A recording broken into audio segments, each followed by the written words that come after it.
माहौल बना रहे हैं। तो फिक्र सिर्फ लगता है कि इलेक्शन पर ये जो अतिक्रमण है उसका असर ना पड़े, वोटों पर असर ना पड़े, या फिर जो चरागे कॉर्पोरेट्स को दिए गए हैं उन पर असर ना पड़े।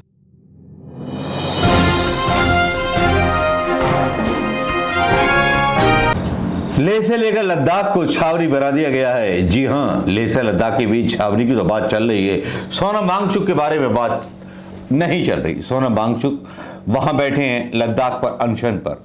आज उन्हीं के कुछ वीडियोस वायरल हो रहे हैं जिसमें सरकार ने पूरी छावनी में बदल दी है वो आवाज, जिसमें सोनम वांगचुक एक पदयात्रा निकाल रहे हैं गांधी जी की तर्ज पर पश्मीना।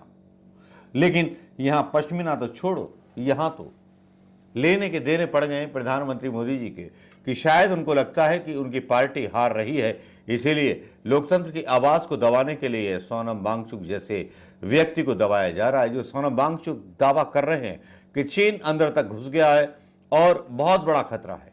इसकी पुष्टि भारतीय जनता पार्टी के कुछ जो प्रवक्ता बड़ी बड़ी बातें बोलते थे कांग्रेस के जमाने में 2014 से लेकर के 2019 तक, वही इस बात को क्लियर कर रहे हैं। लेकिन प्रधानमंत्री मोदी तो दम 400 के पार का भर रहे हैं। लेकिन चलिए, 400 का पार भरिए दम, और इससे आपको कोई रोक भी नहीं सकता।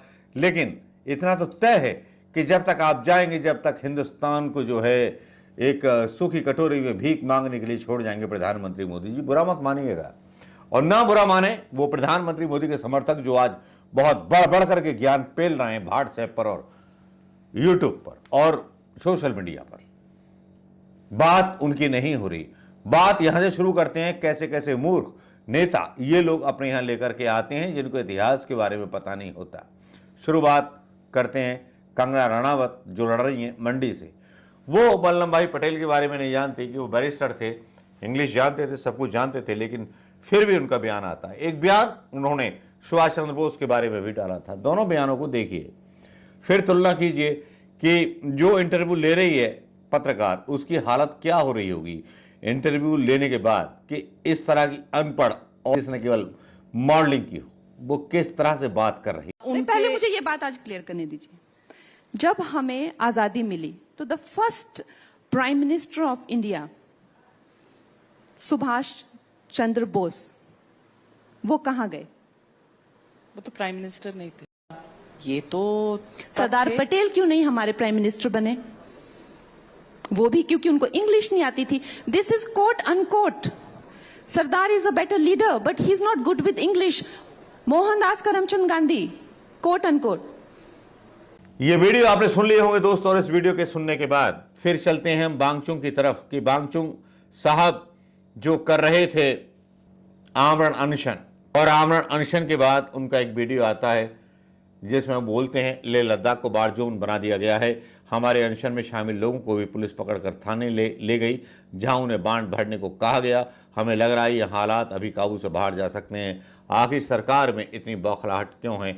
आखिर सरकार छिपाना क्या चाहती है? बात वही है कि चाइना ने कब्जा कर लिया, ये बात कहीं गोदी मीडिया तक ना पहुंचा। गोदी मीडिया की हिम्मत है कि प्रधानमंत्री मोदी के खिलाफ कोई बात चला दे? नहीं, यहां पर कुछ चीजें होती हैं जो प्रधानमंत्री मोदी के पक्ष में इस तरह से चलाई जाती हैं, झूठी खबरें डाल करके विदेशी अखबारों के द्वारा, जिसमें दावा किया जाता है कि पाकिस्तान में ऑनर किलिंग हो रही है।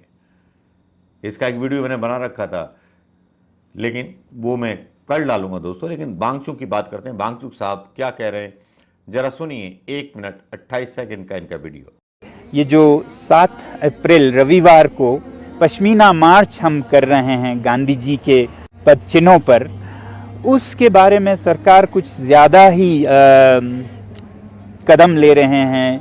कहा यह जा रहा है कि जो गांव से गाड़ियां आ रही हैं उनको रोकने की योजनाएं बनाई जा रहे हैं, और यहाँ जो कार्यकर्ता हैं इस अभियान में लद्दाख के संरक्षण के, उनको पुलिस थाने में बुला कर उन्हें डराया जा रहा है। कहा जा रहा है कि आपको गिरफ्तार करेंगे या आप बॉन्ड साइन करें। तो कोई बॉन्ड साइन कर नहीं रहा है, मगर उन्हें डराया जा रहा है।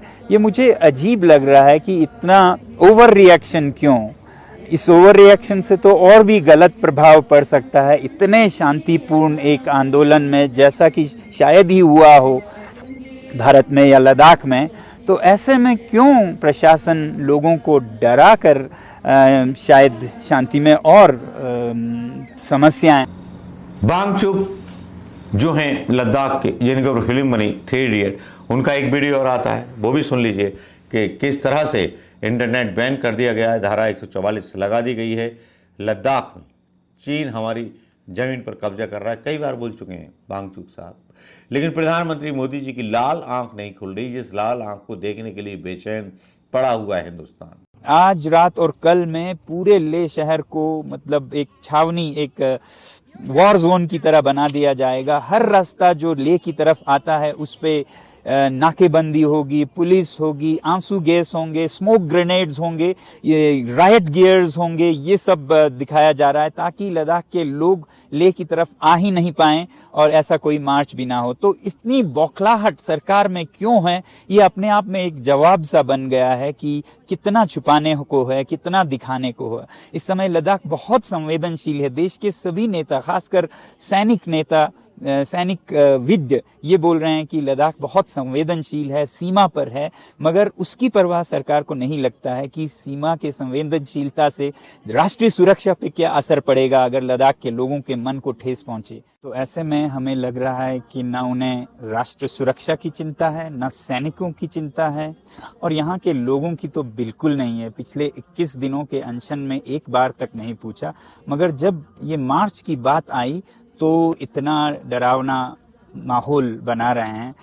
तो फिक्र सिर्फ लगता है कि इलेक्शन पर ये जो अतिक्रमण है उसका असर ना पड़े, वोटों पर असर ना पड़े, या फिर जो चरागे कॉर्पोरेट्स को दिए गए हैं उन पर असर ना पड़े। फिक्र कॉर्पोरेट्स की, फिक्र वोटों की, लोगों की नहीं, सुरक्षा की नहीं।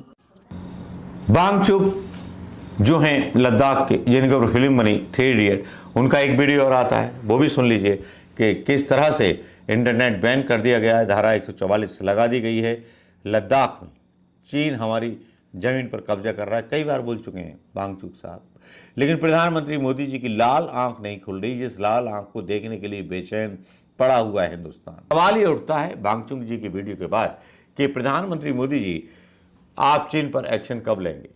चीन अंदर तक घुस आया है और आपके खिलाफ आपके कुछ फौजी जो आपको सपोर्ट करते थे वो कुछ और बातें कर रहे हैं। जरा ये वीडियो भी सुन लीजिए। लद्दाख का मुद्दा, तो इसमें सोनम वांगचुक जी आवाज उठा रहे हैं और वो बोल रहे हैं कि इकोनॉमी को इकोलॉजी के साथ बैलेंस करके चलें और ऐसा वो हालत ना हो जो कि दूसरे हिमालयन देशों राज्यों का हुआ बेसिकली। तो इस पे आपका क्या विचार है, आपको क्या लगता है कंस्ट्रक्टिव? देखिए साहब, मेरा सिर्फ कहना यह है, Ladakh is a hyper sensitive state, hyper sensitive area है। चीन का खतरा मंडरा रहा है सबसे ज्यादा वहां लद्दाख पे, राइट। और ऐसे में अगर इतनी अनहैप्पीनेस लद्दाख के लोगों में हो कि वो फास्टिंग के ऊपर आ गए, और वो सोनम वांगचुक जैसे, वो मतलब कोई फटीचर नहीं है, सड़क छाप नहीं है, गुंडा जो कि बोलना शुरू किया है पॉपुलैरिटी के लिए। वो बड़ा जाना एजुकेशनिस्ट है, बहुत ही रिस्पेक्टेड सिटीजन है भारतवर्ष का। तो अगर वो ऐसा कह रहा है तो हमको तो तवज्जो देनी पड़ेगी। उसको ब्लैंक आउट की न्यूज से ही ब्लैंक आउट कर दें, I am sorry, that is not the way to go. What is the problem? Let us address it, let us face it before the Chinese start taking advantage. Exactly, and it can turn into a national security threat as well. Then it will become a problem. Right. So this is a border region and we have to be very sensitive to what the people are saying and feeling. आप की तरफ से आप कह रहे हो हमने तो बहुत दिया है साहब, तो ये तो मांगते ही जा रहे, मांगते नहीं, मांगते नहीं, कुछ उनकी जरूरतें हैं तो वो कह रहे हैं। And they are fully cooperative. And they are, वो कह रहे हैं कि हमने कोई पत्थर नहीं फेंके, कुछ नहीं किया, हम तो खुद उपवास कर रहे हैं। वो इतने -16 डिग्री में बैठ के बेचारे रात रात बाहर रह के वो उपवास कर रहे हैं। तो वाई लेट दिस प्रॉब्लम फेस्टर? अगर वो उनको शेड्यूल 6 में ट्राइबल स्टेटस चाहिए तो दे दिया जाए। I mean, why let it build up or fester or infest and create a very fester away as a festering sore? ये नहीं होना चाहिए कि उसको हमने न्यूज से हटा दिया तो है ही नहीं, प्रॉब्लम ही नहीं है। आई एम सॉरी, वो तो ऑस्ट्रिच का तरीका है। If there is a problem, it is definitely there, the people are unhappy, Right. Attend to that unhappiness and I'm sure we will find a way out. बड़े बड़े आला दिमाग हैं हमारी सरकार में, they can find a way out of this. और वो भी आपको एक अपने ब्रॉडकास्ट में तो यही कह रहा था कि साहब देखिए अग्निवीर से तो हमारी इकोनॉमी पे भी फर्क पड़ेगा, हम तो सारा आधे तो लद्दाखी बेचारे लड़के फौज में हैं and they are the best fighters Right. High altitude के लिए, वो तो बॉर्न एंड उनको कोई एक्लेमेटाइजेशन Exactly. की जरूरत उनका- नहीं। Exactly. तो आप उनकी रोजी रोटी अगर थोड़ा ढीली पड़ रही तो फिर तो चू चू तो होगी ही साहब। वो कह रहे हैं कि साहब देखो नेपाल के लोग नहीं आ रहे क्योंकि अग्निवीर स्कीम उनको भी इससे फर्क पड़ा है। फर्क पड़ा है। सो अब यहाँ एक सोच कि साहब हमने बोला अग्निवीर कोई खिलाफ उसके बात ना करे, कुछ ना करे। I think that is not a right approach. I think the approach is to keep your eyes and ears open and see अगर दुख दर्द है कहीं, वो भी इतनी सेंसिटिव बॉर्डर स्टेट में, it should be attended to as fast as possible. बड़ी बड़ी मूंछों वाले इस आदमी को जानते तो होंगे आप, जिसका वीडियो मैंने आपको दिखाया। ये आदमी भी जो है गुस्सा प्रधानमंत्री मोदी जी के एक्शन पर। ज्यादा बड़ी बात ना कहते हुए सिर्फ इतना कहना चाहूंगा कि हिंदुस्तान की संप्रभुता स्वतंत्रता खतरे में है उन व्यापारियों के हाथ में, जिस देश के प्रधानमंत्री कहते हो कि मेरे खून में व्यापार है, जिन्होंने देश के कई सारे इंस्टॉलमेंट्स बेच दिए, कई सारे कर्जे विश्व बैंक से ले लिए और व्यापार उनके खून में है। व्यापार इसलिए उनके खून में है क्योंकि वो अपनी पार्टी का भला सोचते हैं।